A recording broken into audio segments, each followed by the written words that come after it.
అంతా తెలంగాణలో ఉన్నారా? మరేం పిడికిలు ఎత్తారేమి జై తెలంగాణ అంటే ఎత్తారా పిడికిలి? మర్చిపోయినా మల్లు స్వరాజ్యంతోనే పిడికిలు ఎత్తాడు మర్చిపోయినా?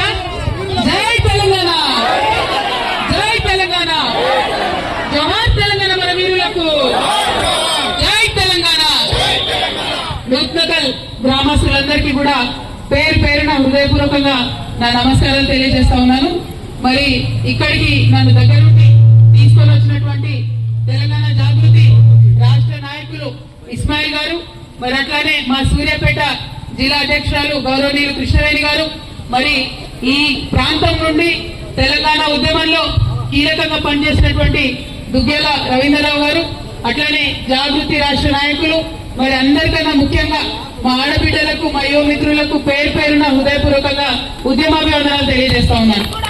మరి పొద్దున్న నుండి మేము తెలంగాణ జాగృతి జనంబాట కార్యక్రమంలో భాగంగా సూర్యాపేట జిల్లాలో తుంగతుర్తి నుండే మరి ప్రారంభమై తిరుగుతా ఉన్నాం. ఎక్కడ చూసినా తుంగతుర్తి నియోజకవర్గం అంతా కూడా పాడుపడిపోయినటువంటి కాలువలు, ఇచ్చినటువంటి మాటలన్నీ పక్కన పెట్టి రుద్రమ చెరువు కావచ్చు, ఇంకోటి కావచ్చు, 100 పడకల హాస్పిటల్ కావచ్చు, ఏది కూడా పూర్తిగా ఉన్నటువంటి సందర్భాన్ని చూస్తూ వస్తున్నాం పొద్దు నుండి. విచిత్రం ఏంటంటే 100 పడకల హాస్పిటల్ 2018లో మాట ఇచ్చారు, పూర్తి చేస్తాం, కడతామని చెప్పి. ఒకసారి ఒక మంత్రి గారు వచ్చి శంకుస్థాపన చేసిపోయినారు. మళ్ళా ప్రభుత్వం మారినాక ఇంకో ఎమ్మెల్యే గారు వచ్చి ఆయన శంకుస్థాపన చేసినాడు. కానీ 2 సంవత్సరాలు అయిపోయింది, అంతకుముందు 4 సంవత్సరాలు అయిపోయింది, ఇంకా కూడా ఆసుపత్రి కడతానే ఉన్నటువంటి సందర్భం ఉన్నది. మరి నేను డాక్టర్ని అడిగిన, ఎంతమంది వస్తారు, పేషెంట్లు లేరా, ఇక్కడ తక్కువ ఉన్నారా అని. ఆయన చెప్పింది ఒకటే ఒక మాట, ఈ తుంగతుర్తిలో ఉన్న 30 పడకల హాస్పిటల్ కి చుట్టుపక్కల 6 మండలాల్లో ఉన్నటువంటి 3.5 లక్షల మంది ప్రజలు వచ్చిపోతున్నారు, చాలా దారుణమైన పరిస్థితి ఉందని చెప్తున్నారు.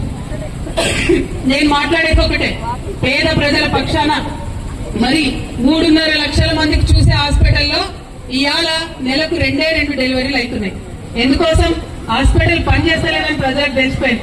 కాబట్టి అందరూ కూడా ప్రైవేట్ హాస్పిటల్ కి వెళ్తున్నటువంటి సందర్భం. ఎందుకు ఈ మాట చెప్తున్నా అంటే, పేద ప్రజల కోసం పనికి రావాల్సినటువంటి ప్రభుత్వాలు, పేద ప్రజలను ఆదుకోవాల్సినటువంటి ప్రభుత్వాలు మరి లేట్ మీద లేట్ చేసుకుంటూ పోతున్నారు. ఏముంటాయన్నా ముఖ్యమైన మనకు? ఒకటి చదువు, విద్య, ఇంకోటి వైద్యం. ఈ 2 కదా ప్రధానం.